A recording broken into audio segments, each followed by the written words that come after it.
Welcome to Rudra properties. మీరు విజయవాడలో స్థలం కొనాలనుకుంటున్నారా? అయితే ఈ వీడియో మిస్ అవ్వకండి. విజయవాడ ఇడుపుగల్లులో ఓ స్థలం సేల్కుంది. ఈస్ట్ ఫేసింగ్తో 10 సెంట్లలో ఉన్నటువంటి ఈ స్థలం పొడవు 90 అడుగులు, వెడల్పు 50 అడుగులతోటి బందర్ రోడ్డుకి చాలా దగ్గరలో ఉన్నటువంటి ఈ సైట్కి ముందు 18 అడుగుల రోడ్డు కూడా వస్తుంది. ఈ సైట్ మీ సొంతం చేసుకోవాలి అనుకుంటే కేవలం 23 లక్షలకే మీ సొంతం చేసుకోవచ్చు.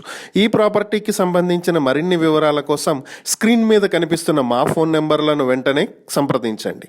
అలాగే ఇలాంటి ప్రాపర్టీలకు సంబంధించిన మరిన్ని వీడియోల కోసం మా ఛానల్ను వెంటనే సబ్స్క్రైబ్ చేసుకోండి.